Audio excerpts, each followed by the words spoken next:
அண்ணா கடமை, கண்ணியம், கட்டுப்பாடு கற்பித்து தந்த கழகத்தின் கலங்கரை விளக்கம். சட்டமன்றம், நாடாளுமன்றம், மக்கள் மன்றம் என எல்லா மன்றங்களிலும் உரக்க ஒலித்த உரிமை குரல். அண்ணா மறைந்து எத்தனை ஆண்டுகள் ஆனாலும் தமிழ்நாடு அரசியலின் அச்சாணியும் அவர்தான், அடித்தளமும் அவர்தான். தந்தை பெரியாரின் தளபதியாய் தன் தம்பிமார்களின் அண்ணனாய் வாழ்ந்த அண்ணா ஓர் அரசியல் சகாப்தம். அவர் கால் பதிக்காத துறைகள் இல்லை. நாடறிந்த எழுத்தாளர், நல்ல தமிழ் பேச்சாளர், இயக்கத்தின் கொள்கைகளை பரப்பிய இதழாசிரியர் என பன்முகம் கொண்ட ஆளுமைதான் அண்ணா. மாலை நேர பல்கலைக்கழகமாக பொதுக்கூட்டங்களை மாற்றிக் காட்டிய மகத்தான மாமனிதர். நமக்கு தாய்மொழியான தமிழ் மொழியும் 200 ஆண்டுகளாக நம்மோடு இருந்து வருவதாலே நம்முடைய தோழமை மொழி என்று ஆகியிருக்கின்ற ஆங்கில மொழியும் தான் பழகு மொழியாக, இணைப்பு மொழியாக இன்று எத்தனை இருக்க முடியுமே தவிர இந்தியின் மூலம் இணைப்பை ஏற்படுத்தலாம் என்ற எண்ணமே தவறானதாகும். நீங்கள் எந்த புத்தகத்தை எடுத்துக் கொள்ளுங்கள், புத்தகங்களில் பக்கங்கள் எல்லாம் இணைக்கப்பட்டிருக்கின்றன.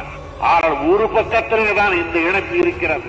புத்தகத்தில் பக்கங்கள் இணைத்திருக்க வேண்டும் என்று சொல்லி 4 பக்கத்தில் தையல் போட்டு இப்பொழுதுதான் புத்தகம் இணைந்து இருக்கிறது என்று சொல்ல மாட்டார்.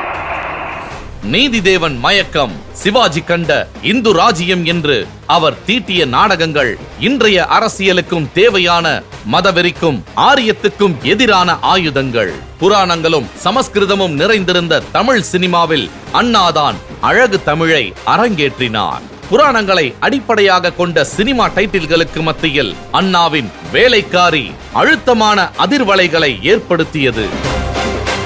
பூனைக்கு ஒரு வழியும் அதன் குட்டிக்கு ஒரு வழி வேண்டுமா என்பார்கள்.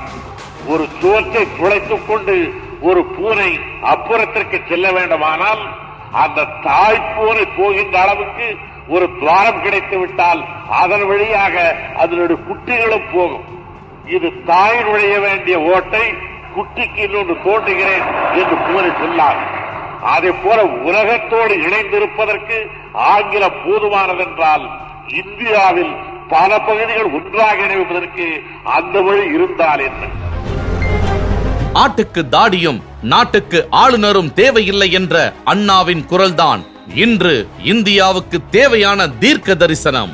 சுயமரியாதை திருமணத்துக்கு சட்ட அங்கீகாரம், தமிழ்நாடு பெயர் சூட்டல், இருமொழி கொள்கைக்கான தீர்மானம் ஆகியவற்றை நிறைவேற்றிவிட்டு அண்ணா சொன்னார், இதை யாராவது மாற்ற முயன்றால் தமிழ்நாட்டு மக்கள் கொதித்தெழுவார்கள். அதுவரை அண்ணாதுரைதான் இந்த நாட்டை ஆள்வதாக அர்த்தம். ஆம், அண்ணாதான் நம் மனங்களிலும் ஆள்கிறார், மக்கள் மத்தியிலும் ஆள்கிறார்.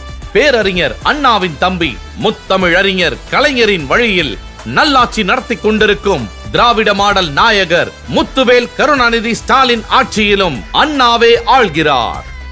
வழியில் அயராத உழைப்போம், ஆதிக்கமற்ற சமுதாயம் அமைத்தே தீர்வோம், இந்தி திணிப்பை என்றும் எதிர்ப்போம், வன்முறை தவிர்த்து வறுமையை வெல்வோம், சுயாட்சி, மத்தியிலேன் உள்ளாட்சி.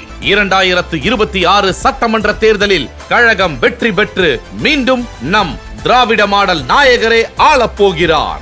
அதன் மூலம் அண்ணாவே நம்மை ஆளப்போகிறார்.